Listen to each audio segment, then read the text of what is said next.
Baik, selamat siang, saudara-saudara semua. Hari ini kita akan lanjutkan pengkajian kita tentang kejahatan terhadap subjek hukum. Sebagaimana sudah saya sampaikan bahwa kejahatan terhadap subjek hukum itu pada dasarnya memiliki dua bentuk ya. Yang pertama adalah kejahatan terhadap tubuh dan yang kedua kejahatan terhadap nyawa. Kejahatan terhadap tubuh itu bisa dilakukan dalam bentuk penganiayaan yang kategorinya cukup banyak.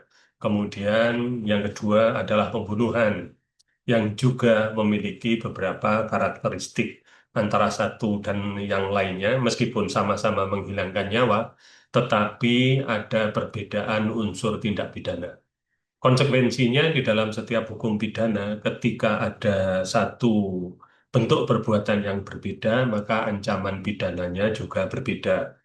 Dampaknya, pembuktiannya juga berbeda. Nah, pada kesempatan hari ini saya ingin menjelaskan tentang bentuk tindak pidana penganiayaan dalam bentuk pokok atau biasa disebut dengan penganiayaan biasa. Ini penting untuk kita pahami karena di dalam Undang-Undang Nomor 1 Tahun 2023 tentang Kitab Undang-Undang Hukum Pidana itu ada perbedaan antara penganiayaan dalam bentuk pokok yang diatur di dalam pasal 351 KUHP 1946 dengan pasal 466 KUHP tahun 2023. Nah, sekarang kita akan membahas mengenai aturan hukum baru tentang tindak pidana penganiayaan biasa atau sering disebut dengan eh, penganiayaan dalam bentuk pokok pada KUHP 2023. Sebenarnya tidak banyak yang berbeda, tetapi ada perbedaan. Perbedaan itu perlu untuk kita pahami karena terkait dengan bagaimana satu proses hukum pidana itu dapat dilakukan. Nah, kembali lagi saya mengingatkan bahwa aturan di dalam hukum pidana yang mengatur tentang kejahatan terhadap tubuh itu dapat dilakukan secara sengaja maupun tidak sengaja. Nah, kalau sengaja itu dalam bentuk penganiayaan dan pembunuhan, kalau tidak sengaja itu bentuknya karena kelalaian mengakibatkan orang lain luka berat atau meninggal dunia. Nah, setelah saya mencoba untuk mengumpulkan dari beberapa literatur, ternyata jika kita lihat dari kualifikasinya atau golongannya, antara KUHP 1946 dengan 2023 itu adalah sama. Jadi kualifikasinya sama, yang diatur di dalam bab tersendiri kejahatan terhadap tubuh dalam bentuk penganiayaan. Bedanya hanya pada angkanya saja ya. Jadi misalnya penganiayaan biasa ya, ini pada pasal 466, kalau dalam KUHP yang lama itu ada pada pasal 351. Nah, yang kemudian dalam bentuk penganiayaan yang biasa ini nanti akan terkembang. Ada yang namanya penganiayaan berat, kemudian ada yang namanya penganiayaan berencana, kemudian nanti ada yang merupakan gabungan penganiayaan berat dengan penganiayaan berencana, sehingga muncul satu istilah penganiayaan berat dan dilakukan secara berencana. Nah, kemudian namun kalau kita melihat dari akibatnya dari sebuah penganiayaan itu hanya menimbulkan rasa sakit yang ringan atau mungkin luka ringan, maka itu dianggap sebagai penganiayaan ringan. Ini diatur di dalam pasal 471. Jadi penganiayaan biasa, penganiayaan berat, berencana, kemudian berat berencana, dan penganiayaan ringan ini sama kategorinya, tetapi ada beberapa perbedaan karena dalam bentuk pokoknya beda. Ketika dalam bentuknya pokok beda, bentuk pengembangannya juga akan berbeda. Jadi sekali lagi, cara mempelajari hukum pidana yang dipelajari terlebih dahulu yang paling pokok di dalam hukum pidana, misalnya tindak pidana penganiayaan, ini adalah yang dalam bentuk pokok dulu. Karena jika akibatnya itu lebih berat, maka itu termasuk di dalam pemberatan. Kalau ternyata itu dilakukan dengan cara berencana terlebih dahulu, baik itu sarannya, modusnya, sampai dengan bagaimana cara untuk menghilangkan jejak, kemudian itu nanti masuk pada penganiayaan berencana. Kemudian kalau akibatnya itu ternyata tidak serius, maka itu dianggap sebagai penganiayaan ringan. Jadi tidak mungkin kita akan menjelaskan tentang penganiayaan ringan itu apa ketika kita tidak paham penganiayaan dalam bentuk pokok itu apa, unsur subjektif dan unsur objektif dari sebuah tindak pidana itu. Nah, kemudian sama juga dengan KUHP 1946, di dalam KUHP tahun 2023 ini juga ada penganiayaan terhadap orang dengan kualitas tertentu atau kualifikasi tertentu. Misalnya pegawai negeri yang sedang bertugas terhadap ayahnya atau terhadap ibu dari pelaku tindak pidana. Nah, yang jelas bahwa di dalam KUHP tahun 2023 ini ada juga jenis penganiayaan khusus ya. Jadi jenis penganiayaan khusus yang juga diatur sebagaimana pada KUHP tahun 2000, maaf, pada KUHP 1946, yaitu terhadap presiden atau wakil presiden atau terhadap orang dengan tujuan tertentu ya. Kalau di KUHP tidak diatur mengenai genosida, kemudian kejahatan terhadap kemanusiaan itu tidak diatur. Karena apa? Diatur tersendiri di dalam Undang-Undang Pengadilan HAM. Tetapi pada KUHP tahun 2023 itu diatur tentang genosida dan juga kejahatan terhadap kemanusiaan yang salah satu bentuk kejahatannya modusnya yaitu melakukan satu penganiayaan atau melakukan satu kekerasan fisik ya. Jadi dengan demikian ini adalah struktur yang akan kita bahas satu persatu. Tetapi hari ini kita akan membahas satu dulu, yaitu penganiayaan biasa atau penganiayaan dalam bentuk pokok. Baik, sebagaimana kita mempelajari pada ketentuan-ketentuan hukum pidana, kita pasti akan diawali dulu dengan cara eh, memahami konteks dan teks dari sebuah aturan pidana. Jadi kalau secara filsafati mungkin ini juga terkait dengan masalah ontologi dari penganiayaan itu. Secara epistemologi, penganiayaan itu berasal dari kata aniaya, kemudian mendapatkan pe, ya, jadi awalan pe dan akhiran an, sehingga terbentuk kata penganiayaan, yang jika diartikan itu adalah satu perbuatan yang dilakukan secara aktif. Nah, dalam Kamus Besar Bahasa Indonesia, penganiayaan itu diartikan perbuatan kekerasan dengan sengaja terhadap seseorang sehingga mengakibatkan cacat badan atau kematian. Jadi pengertian yang dari kamus seperti ini ya, ini dapat kita gunakan di dalam hukum pidana, tetapi jika pengertian-pengertian yang secara resmi di dalam hukum itu tidak ada, maka urutannya kita menggunakan dulu pengertian yang dari hukum jika ada, baik itu di dalam undang-undang atau di dalam peraturan perundang-undangan lain yang biasanya ada di dalam pasal 1 atau mungkin dalam penjelasan pasal demi pasal. Jika tidak ada, kita bisa menggunakan kamus-kamus di dalam ilmu hukum atau pendapat ahli hukum. Kalau memang tidak ada, belakangan baru kita menggunakan Kamus Besar Bahasa Indonesia. Ini karena penyusun Kamus Besar Bahasa Indonesia itu tidak semuanya orang ahli hukum, sehingga konteks pengertiannya itu belum tentu sesuai dengan konteks hukum. Nah, kemudian menurut jurisprudensi, maka yang diartikan penganiayaan itu yaitu satu perbuatan yang sengaja yang dilakukan oleh seseorang yang menyebabkan perasaan tidak enak atau rasa takut atau luka pada orang lain. Jadi kata kuncinya di sini harus sengaja, berupa satu perbuatan. Yang perbuatan itu adalah perbuatan aktif terhadap orang lain yang dilakukan secara melawan hukum. Jadi jurisprudensi ini di Indonesia tidak mengikat.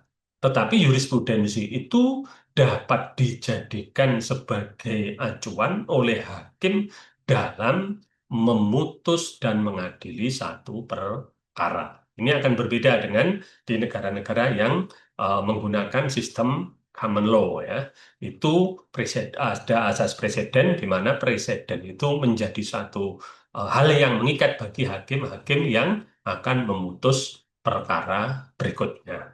Nah, untuk memperjelas ini kita menggunakan juga pengertian dari Hokrat ya. Ini adalah pengadilan tertinggi di Kerajaan Belanda yang karena kita hukum pidananya yang tahun 1946 itu merupakan satu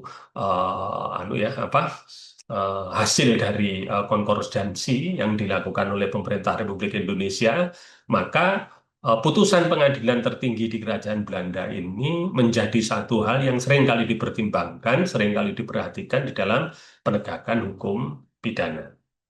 Di sini menguraikan bahwa penganiayaan itu terjadi ketika seseorang secara sengaja melakukan satu tindakan untuk tujuan menyebabkan rasa sakit atau cedera pada orang lain. Dan itu merupakan tujuan utama. Jadi tindakan tersebut itu tidak boleh digunakan sebagai alat untuk mencapai suatu tujuan yang dianggap sah. Kenapa? Karena itu melawan hukum. Jadi dengan demikian maka jelas bahwa penganiayaan itu di dalam konteks pengertian, di dalam eh, pelaksanaannya tidak ada satu pengertian otentik dalam Undang-Undang Nomor 1 Tahun 1946 tentang Peraturan Hukum Pidana atau bisa disebut dengan KUHP itu tidak ada pengertiannya. Nah, ketiadaan pengertian inilah akhirnya kemudian ditafsirkan oleh para ahli dan juga para hakim agung yang kemudian nanti bisa muncul sebagai jurisprudensi yang digunakan di dalam penegakan hukum pidana, khususnya dalam kasus penganiayaan. Nah, jadi secara mudah orang melakukan penganiayaan itu misalnya si A dengan sengaja memukul kepala si B. Ya, memukul kepala si B secara melawan hukum yang mengakibatkan benjol pada kepala. Itu adalah sebuah penganiayaan.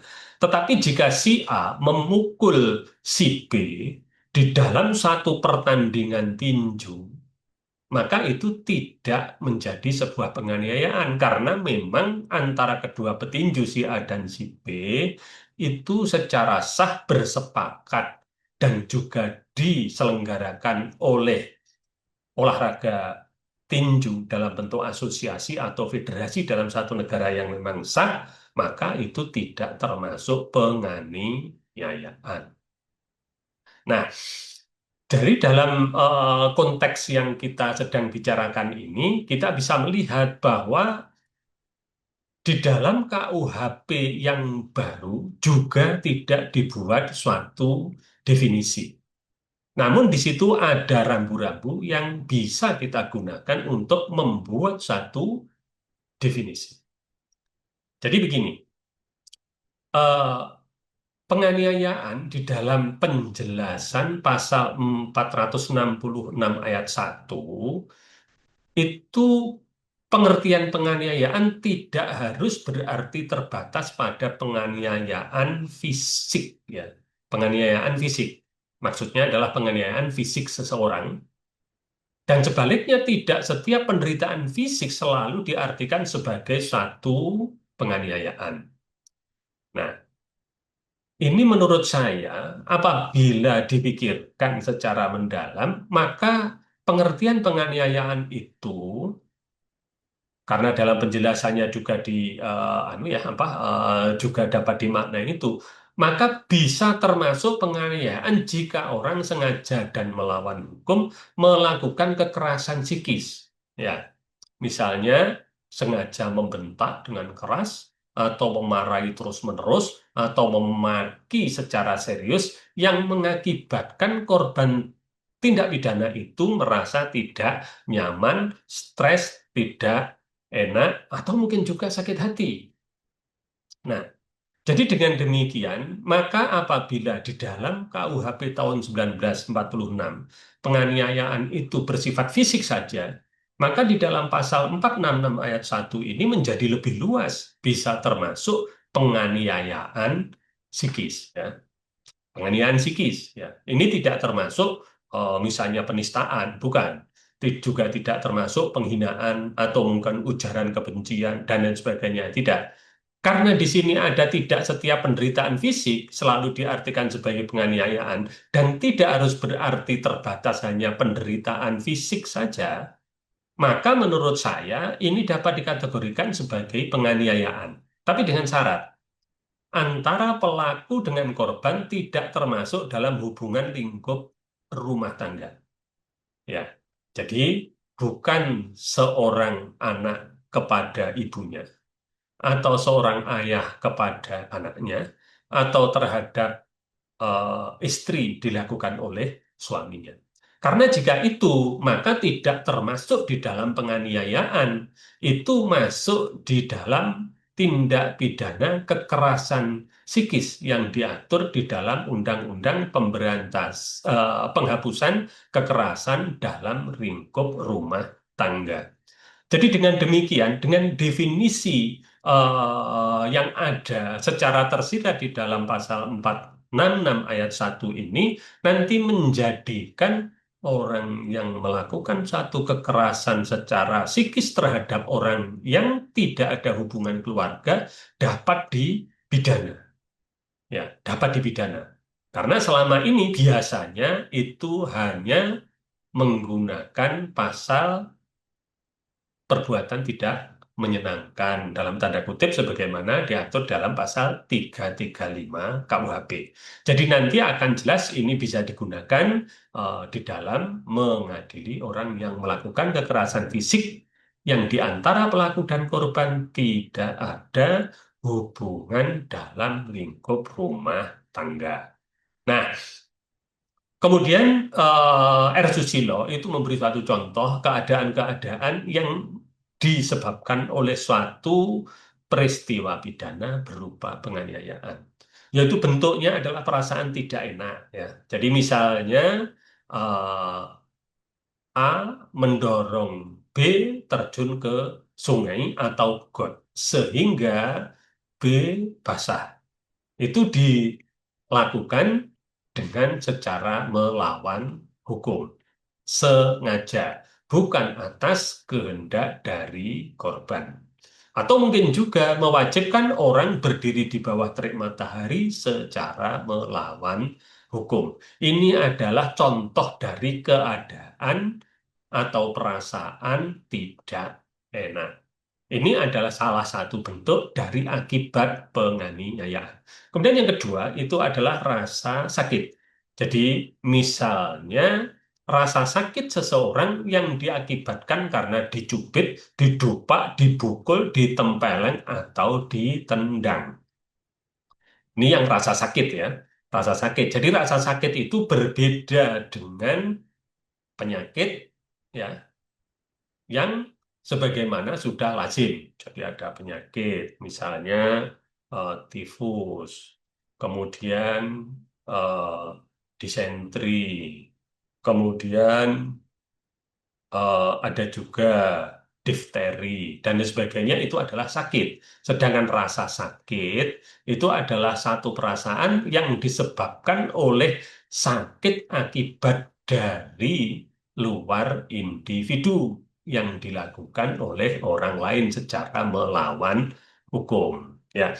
Kemudian luka ya. Jadi luka itu misalnya adalah berdarah akibat diiris, dipotong, ditusuk dengan pisau oleh orang lain. Nah, itu adalah luka ya. Jadi luka. Yang dimaksud dengan luka ini tentu luka yang bersifat fisik. Yang untuk membuktikan luka itu apakah termasuk luka berat atau luka tidak berat itu adalah dari ahli ya, dari ahli. Jadi dari instalasi kedokteran forensik bisa atau mungkin juga dari dokter yang khusus yang memberikan satu keterangan itu. Kemudian yang keempat, contoh dari kondisi yang diakibatkan oleh sebuah penganiayaan itu adalah merusak kesehatan. Jadi misalnya orang yang sedang tidur nyenyak dan tubuhnya berkeringat, kemudian oleh seorang yang lain sengaja dibuka jendela kamarnya, padahal udaranya sangat dingin. Sehingga orang yang tidur tadi masuk angin karena terkena angin dari luar. Itu disebut dengan merusak kesehatan. Jadi contoh-contoh ini saya modifikasi untuk penjelasan yang lebih detail berdasarkan pendapatnya Bapak R. Susilo. Nah, kemudian kita balik lagi pada bentuk penganiayaan dan akibatnya. Jadi pada dasarnya penganiayaan itu bisa dilakukan secara langsung, ya, secara langsung menggunakan anggota tubuh pelaku, misalnya dengan cara menendang, memukul, menjambak, mencubit korban. Itu berarti dia melakukan satu penganiayaan yang menggunakan anggota tubuh pelaku secara langsung. Namun juga ada yang dilakukan itu memakai alat atau memakai sarana. Maksudnya, anggota tubuh pelaku itu tidak langsung menyentuh pada korban. Misalnya itu bisa menggunakan alat, ya, yang alat itu berupa benda mati. Misalnya menggunakan pecut, menggunakan pisau, menggunakan linggis, menggunakan palu, menggunakan senjata api, menggunakan granat, atau mungkin juga menggunakan batu, dan lain sebagainya. Nah, tapi yang kedua, itu juga ada alat berupa benda hidup, ya. Alat berupa benda hidup. Jadi misalnya pelaku menyuruh anjing yang dimiliki dan bisa diperintah oleh pelaku agar menyerang orang lain, sehingga orang lain digigit oleh anjing tersebut. Itu termasuk di dalam penganiayaan. Karena begini, yang dapat melakukan penganiayaan itu hanya manusia. Sedangkan hewan tidak dapat melakukan penganiayaan terhadap manusia. Tapi jika dibalik, manusia dapat melakukan penganiayaan terhadap hewan dan dapat dipidana. Tetapi jika hewan yang melakukan penganiayaan terhadap manusia, hewannya tidak bisa dipidana. Alasannya karena apa? Karena hukum pidana diciptakan untuk manusia, bukan untuk hewan. Tetapi pada kasus-kasus tertentu, ya, pada kasus-kasus tertentu, orang yang memiliki anjing, kemudian anjingnya menggigit orang, tetapi tidak diperintah, maka itu bisa dipidana pemilik anjingnya. Karena apa? Karena pemilik anjing itu lalai untuk mengelola anjing yang galak. Itu dapat dipidana, ya, dapat dipidana. Oke.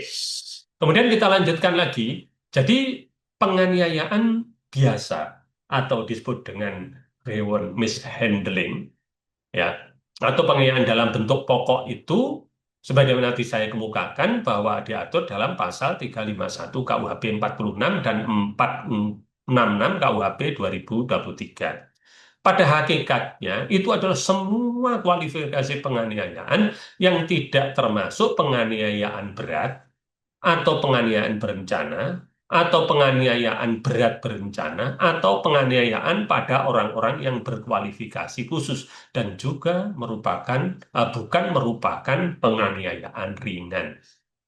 Makanya kemudian di dalam aturan itu diletakkan dalam 466 KUHP, sedangkan bentuk terkembangnya atau bentuk terkurangnya itu ada di dalam pasal berikutnya. Nah, jadi sekali lagi ketika kita melihat dari kejahatan penganiayaan ini, rumusan redaksinya itu tidak dijelaskan secara detail, apalagi dituangkan di dalam pasal 1 angka berapa KUHP, tidak.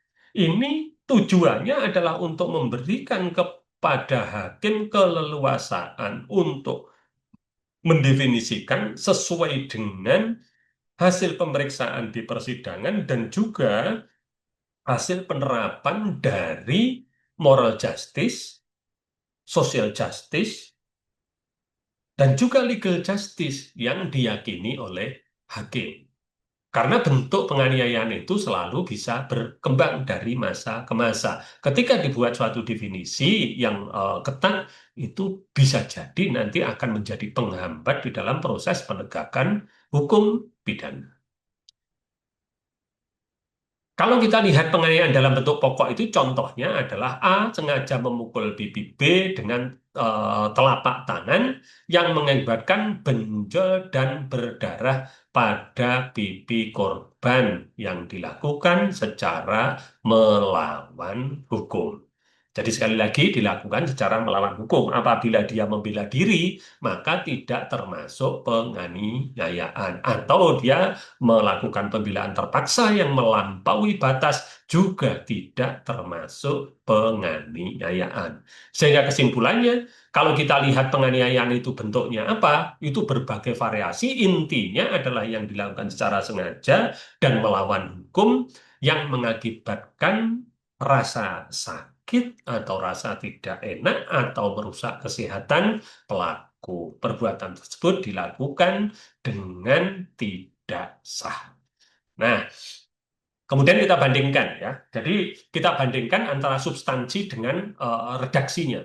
Di dalam pasal 351 KUHP 46 dengan pasal 466 KUHP 2003, 2023. Nah, jadi di sini 1, 2, 3, 4, 5 sama ayatnya ada 5. Ya, ancaman pidana dalam bentuk pokok itu ada perbedaan. Jadi yang dalam bentuk pokok ayat 1 itu penganiayaan diancam dengan pidana penjara paling lama 2 tahun 8 bulan atau pidana denda paling banyak Rp4.000. Nah, ini redaksinya sama. Setiap orang yang melakukan penganiayaan dipidana dengan pidana paling lama 2 tahun. Ya, paling lama 2 tahun 6 bulan. Jadi cara redaksinya itu kalau kita lihat itu lebih detail di dalam KUHP tahun 2023 karena di sini adalah setiap orang. Pengertian dari setiap orang itu berarti bisa laki-laki, bisa perempuan, bisa anak, bisa dewasa, bisa warga negara Indonesia, bisa warga negara asing yang ada di Indonesia misalnya. Itu termasuk di dalam pengertian setiap orang. Nah, kemudian ancaman pidananya beda. Kalau dulu 2 tahun 8 bulan, kalau yang 2023 ini adalah 2 tahun 6 bulan. Kemudian juga sama diancamkan secara alternatif, yaitu nanti hakim dapat menjatuhkan pidana penjara atau tidak menjatuhkan pidana penjara, tetapi menjatuhkan pidana denda. Nah, ketika itu pidana dendanya paling banyak Rp4.000. Ya.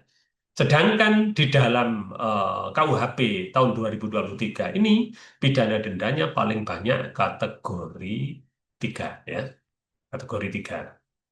Nah, kemudian yang kedua, jika perbuatan mengakibatkan luka berat, yang bersalah diancam dengan pidana penjara paling lama 5 tahun. Sama juga ini ya, cuman redaksinya sekarang lebih detail. Dan kita ingat, yang saya tulis di sini itu adalah redaksi yang dibuat oleh BPHN, Badan Pengembangan Hukum Nasional. Karena KUHP itu sampai dengan tahun 2025 itu tidak ada terjemahan dalam bahasa Indonesia yang resmi yang dikeluarkan dalam satu produk hukum nggak ada. Jadi KUHP kita itu sebenarnya adalah KUHP dalam bahasa Belanda yang diterjemahkan oleh misalnya Profesor Mulyatno, R. Susilo. Saya sengaja menggunakan BPHN. Saya mengambil dari BPHN, tetapi juga tidak ada dokumen hukum yang menjadi cantolan dari terjemahan itu. Apakah itu peraturan presiden, apakah itu kemudian peraturan pemerintah, tidak. Tapi ini ternyata banyak digunakan. Sehingga terjemahannya kadangkala antara satu ahli dengan ahli yang lain itu berbeda. Tetapi bahasa Belandanya pasti sama gitu. Nah, jadi jika ada pemberatan, maka diancam dengan 5 tahun. Ini sama juga. Jika perbuatan sebagaimana dimaksud pada ayat 1, kan lebih detail ya, yang mengakibatkan luka berat, dipidana dengan pidana penjara 5 tahun. Ya, jadi ini adalah sama-sama hanya menggunakan sistem ancaman pidana tunggal. Sama-sama tunggal, nggak ada alternatifnya. Kalau ada alternatif itu biasanya ada tulisan atau. Ya, artinya hakim boleh memilih di antara dua itu. Tetapi kalau ini adalah ancaman tunggal. Nah, kemudian pada yang ketiga, jika mengakibatkan mati, diancam dengan pidana penjara paling lama 7 tahun. Nah, sedangkan di dalam KUHP 2023 juga sama. Jika perbuatan sebagaimana dimaksud ayat 1 mengakibatkan matinya orang, dipidana dengan pidana penjara paling lama 7 tahun. Ini sama juga, hanya menggunakan sistem sistem ancaman tunggal, sama dengan KUHP yang 1946. Nah, kemudian di dalam pasal 4 itu juga juga sama.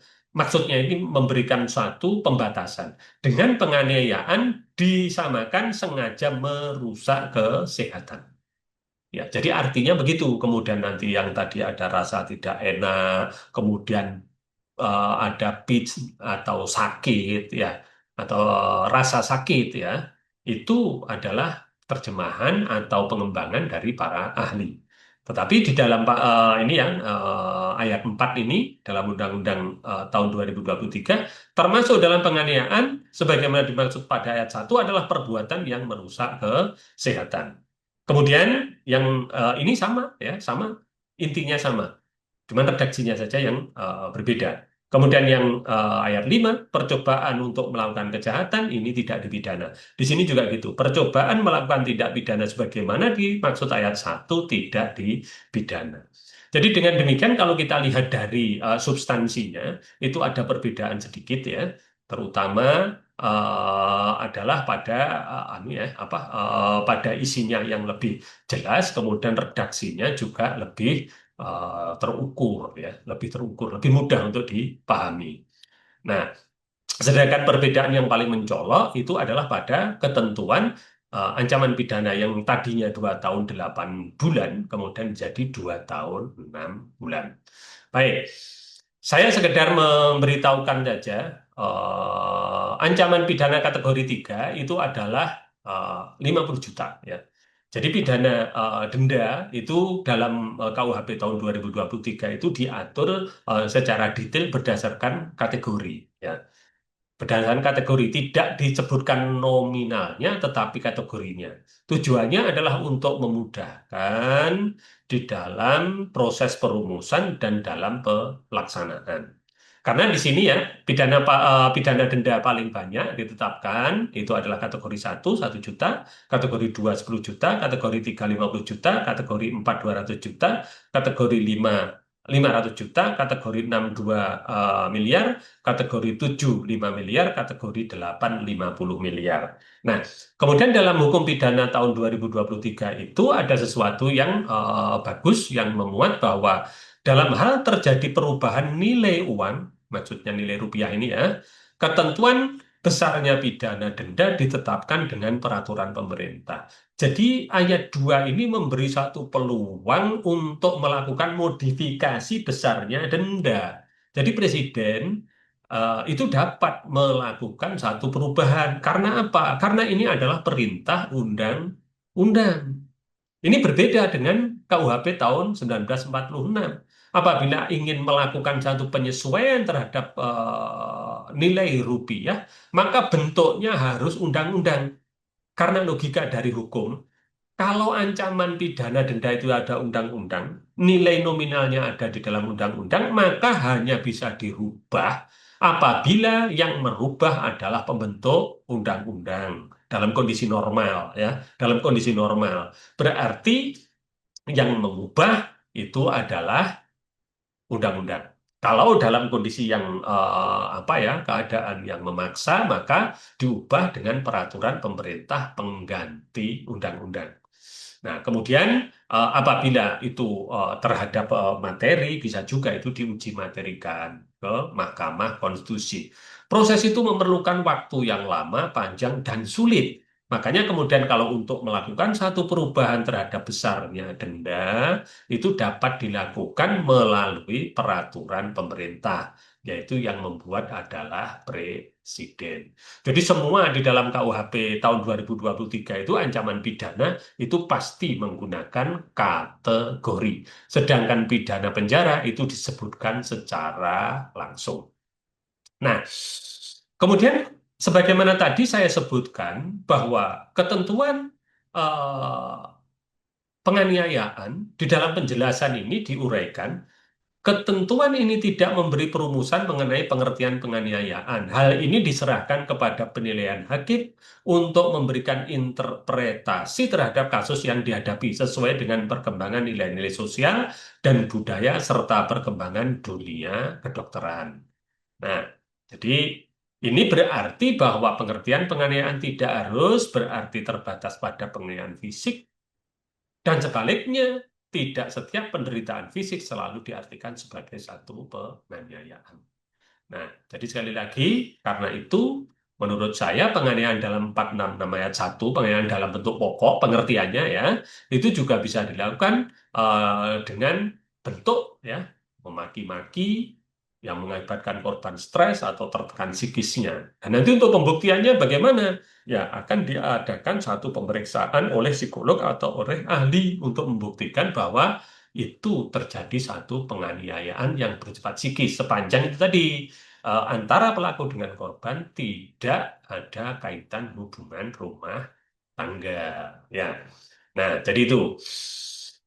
Nah, kemudian jika itu ada hubungan antara pelaku dengan korban itu dalam lingkup rumah tangga, misalnya dengan anaknya, dengan ibunya, dengan suaminya, dengan pembantunya yang tinggal menetap di rumah itu, maka digunakan Undang-Undang Penghapusan Kekerasan dalam lingkup rumah tangga.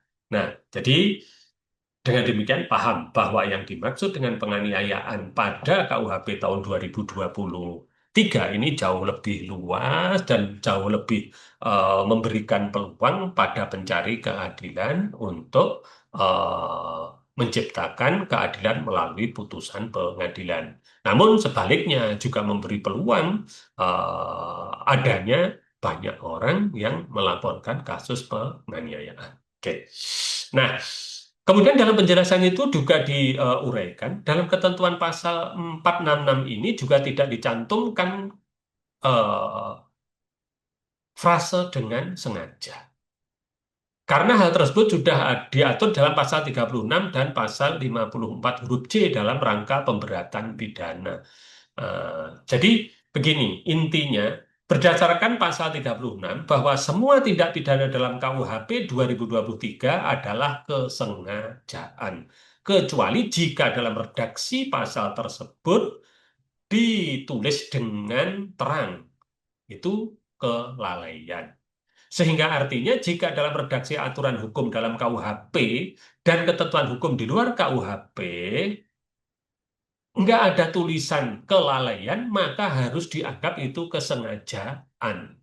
Karena kesengajaan itu jauh lebih banyak daripada kelalaian. Sehingga kesengajaan itu harus dianggap sebagai sesuatu yang umum, sedangkan kelalaian adalah sesuatu yang khusus. Jadi malah dibalik. Kalau nggak ada tulisan kelalaian harus diterjemahkan sebagai kesengajaan. Kalau ada tulisan kelalaian dalam redaksi itu harus dianggap sebagai kelalaian. Ini penting karena apa? Di dalam hukum pidana itu sekali lagi unsur tindak pidana itu menentukan pembuktian juga menentukan pertanggungjawaban pidana. Nah, pertanggungjawaban pidana itu harus dilakukan secara bersalah oleh pelaku. Bersalah itu kategorinya dua, yaitu sengaja atau lalai. Ya, sengaja atau lalai. Di dalam beberapa peraturan perundang-undangan ada juga itu yang bukan menyebut lalai tetapi alpa. Jadi dalam Undang-Undang Kesehatan Nomor 17 Tahun 2023 itu menyebut tenaga medis atau tenaga kesehatan yang karena kealpaannya mengakibatkan pasien luka berat atau meninggal dunia. Tidak menggunakan istilah kelalaian, tetapi kealpaan. Tetapi secara teoritis, pengertian kealpaan dan kelalaian itu sama yang diterjemahkan dari bahasa Belanda school. Oke, nah kemudian menginjak pada yang ayat 2 tadi. Sebagaimana sudah saya sampaikan tadi ya, jika perbuatan mengakibatkan luka-luka berat pada yang bersalah, diancam dengan pidana penjara paling lama 5 tahun. Jadi kata kuncinya, kalau yang satu ini tidak menimbulkan luka berat. Jika menimbulkan luka berat, maka yang digunakan adalah pada ayat 2. Untuk mengetahui luka berat itu apa, di dalam KUHP sudah ada ketentuannya. Kalau dulu itu ada di pasal 90, yang sekarang ada di pasal 155. Jika kita bandingkan seperti ini mudahnya, jadi luka berat itu kalau dulu dikategorikan sebagai jatuh sakit atau mendapat luka yang tidak memberi harapan akan sembuh sama sekali atau menimbulkan bahaya maut. Ya, sedangkan yang baru itu sama juga sakit atau luka yang tidak ada harapan untuk sembuh dengan sempurna. Jadi ada tambahannya sembuh dengan sempurna. Untuk memperjelas, stressingnya adalah sembuh dengan sempurna atau dapat menimbulkan bahaya maut. Maksudnya bahaya maut itu adalah mengarah pada kematian, tidak sembuh dengan sempurna. Itu mengarah pada kecacatan. Ya. Nah, kemudian yang kedua, itu adalah tidak mampu secara terus-menerus untuk menjalankan tugas jabatan atau pekerjaan atau mata pencaharian. Sedangkan di dalam ketentuan 155 yang baru, terus-menerus tidak cakap lagi melakukan tugas, jabatan, atau pekerjaan. Ya, jadi kalau begitu pencaharian masuk di mana? Ya, masuk di pekerjaan ini. Itu kan ya. Kemudian yang ketiga adalah kehilangan salah satu panca indera. Nah, kemudian di dalam aturan yang baru luka berat itu lebih lebih dispesifikkan lagi sehingga dapat gampang dibedakan. Tidak dapat menggunakan lagi salah satu panca indera, jadi tidak dapat menggunakan lagi salah satu panca indera atau salah satu anggota tubuh. Ya, bedanya begini, kalau di sini itu kehilangan salah satu panca indera, kehilangan ya. Kalau di sini tidak dapat menggunakan lagi salah satu panca indera atau salah satu anggota tubuh. Jadi, salah satu anggota tubuh ini itu merupakan satu hal yang baru. Misalnya jarinya itu ada yang putus dan tidak dapat sambung lagi, tidak dapat dioperasi, itu adalah termasuk di dalam luka berat ya. Dan sekali lagi itu ya. Jadi ini lebih detail karena ada ketentuan salah satu anggota tubuh ya. Kemudian yang keempat itu adalah mendapatkan cacat berat. Nah, kemudian kalau di sini adalah cacat baru atau cacat permanen. Ini merupakan satu yang baru lagi. Artinya permanen itu berarti sudah tidak dapat ditimbulkan lagi, tidak dapat disembuhkan lagi. Kemudian juga menderita sakit lumpuh, sama juga di sini lumpuh. Kemudian terganggunya daya pikir selama 4 minggu atau lebih, sama juga di sini daya pikir terganggu selama lebih dari 4 minggu. Nah, kemudian yang ketujuh adalah gugur atau matinya kandungan seorang perempuan. Nah, kemudian di sini juga sama, yaitu gugur atau matinya kandungan. Tetapi dari semua ini ada satu hal yang baru ya. Nah, itu hal yang baru, yaitu apa? Rusaknya fungsi reproduksi. Jadi pengertiannya itu adalah fungsi reproduksi manusia. Karena kita sedang membicarakan penganiayaan berat yang dilakukan terhadap manusia oleh manusia. Nah, saya akan jelaskan berkaitan dengan yang baru tadi dalam KUHP yaitu rusaknya fungsi reproduksi. Ketika saya melihat dari beberapa aturan, kalau dari kamus itu misalnya dari Encyclopedia Britannica ini, pengertian reproduksi adalah proses di mana organisme menghasilkan keturunan atau mereplikasi diri sendiri. Nah, kemudian kalau kita melihat pengertian dari eh, sistem reproduksi ini, saya mengambil dari beberapa ketentuan, misalnya dari Peraturan Menteri Kesehatan Nomor 2 Tahun 2025 tentang penyelenggaraan upaya kesehatan reproduksi. Jadi di situ diatur bahwa sistem reproduksi adalah kumpulan organ dan struktur dalam tubuh yang bertanggung jawab untuk menghasilkan keturunan atau reproduksi. Nah, secara tegas bahwa sistem reproduksi ini adalah merupakan jaringan kelenjar hormon organ reproduksi yang terlibat dalam proses reproduksi dan seksual manusia, baik pada laki-laki maupun pada perempuan. Jadi untuk menerjemahkan rusaknya fungsi reproduksi ini, kita bisa merujuk pada ketentuan Permenkes nomor 2 tahun 2025. Nah, sedangkan sistem reproduksinya laki-laki itu ya terdiri atas penis, kemudian skrotum, testis, saluran semen, epididymis, kemudian ada vas deferens, kemudian kandung kemih, kelenjar prostat, atau uretra. Sedangkan pada sistem reproduksi perempuan terdiri dari vagina, mulut rahim, ya serviks ini ya, kemudian rahim, uterus atau saluran telur, dan indung telur atau ovarium. Dengan demikian, maka rusaknya fungsi reproduksi ini, kalau kita tarik, kita terjemahkan ya, kalau kita terjemahkan berarti masuk pada pengertian rusak itu adalah keadaan yang mengindikasikan tidak dapat berfungsinya secara normal reproduksi manusia sebagaimana sebelumnya. Misalnya menjadikan korban mandul atau gangguan siklus menstruasi atau misalnya masalah seksual atau impotensi. Nah, untuk membuktikan terjadinya rusaknya fungsi reproduksi tentu harus dilakukan oleh ahli atau dilakukan oleh dokter yang ahli dalam bidang itu. Nah, jadi sekali lagi, kalau kita melihat dari sisi aturan luka berat yang menjadi syarat untuk terpenuhinya pasal 466 ayat 2, maka harus ada 1, 2, 3, 4, 5, 6, 7. Ya. Jadi 7 ini bukan merupakan akumulasi, harus sakit dan terus-menerus yang tidak dapat menggunakan, bukan begitu caranya. Jadi sakit atau luka yang tidak ada harapan sembuh saja itu sudah termasuk luka berat. Terus-menerus tidak cakap juga luka berat. Jadi ini berlakunya itu bukan pengertian kumulatif, tetapi adalah pengertian alternatif. Ya, oke.